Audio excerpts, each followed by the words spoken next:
ভাই এক পোয়া বেগুন দেন। টাকা রয়েছেন কেন? 2 ঘন্টা পরে আসেন। কেন 2 ঘন্টা পরে আসুন কেন? এখন দেন। ভাই আমার বেগুনটা এখনো টাটকা রয়েছে, আপনি এটা দামে পোষাইব না। আর আপনি এত সকালে বাজার আইছেন কিসের জন্য?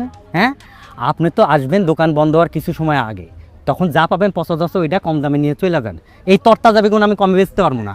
আরে ভাই আজকে আমার তরতাজা জিনিসই লাগবে, আর আজকে একটা স্পেশাল দিন, বিশাল আয়োজন আছে। দেন আর 4-5টা কাঁচামরিচ নিতে হইব। সূর্য আজকে কোন দিক দিয়ে উঠছে? আপনি 2 পদের সবজি কিনবেন, তার সাথে 4-5টা কাঁচামরিচ। আপনি তো 2টা কাঁচামরিচের বেশি কখনো কিনেন না। আরে ভাই দিন কি সবসময় সমান যায়? আজকে একটা স্পেশাল দিন, আমার মা আসতেছে গ্রাম থেকে, বাড়িতে বিরাট আয়োজন হবে, প্রচুর খাওয়া দাওয়া হবে। আজকে 2 হাতে বাজার করবো। 1 পোয়া বেগুন আর 4-5টা কাঁচামরিচ দিয়ে বিশাল আয়োজন করবেন। আলু আছে না? আলুর কথা কি বলবো? ওরে বাপরে বাপ, আলুর কথা তো ভুলে গেছিলাম। আমার বউরে একদিন আপনার বাড়িতে দাওয়াত দিন। আমার বউ গিয়ে আপনার বউরে শিখাই দিব কিভাবে কম জিনিসে বিশাল আয়োজন করা যায়, মিতব্যয়ী কিভাবে হওয়া যায়। আপনার জিনিস আমি দিতাছি। এই যে একটা বেগুন,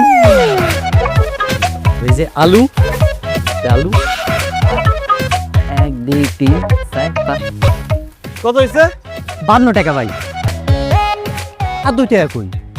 আরে ভাই এতগুলা জিনিস নিচ্ছি, 2 টাকা কম রাখেন। আরে ভাই আপনি যেই মাল নিছেন সব বেচা তো আমার 2 টাকা লাভ হয় না, আপনি 2 টাকায় কম দিতেছেন। এই নেন, একটা কাঁচামরিচ ফেরত দিলাম, 2 টাকা হয়েছে।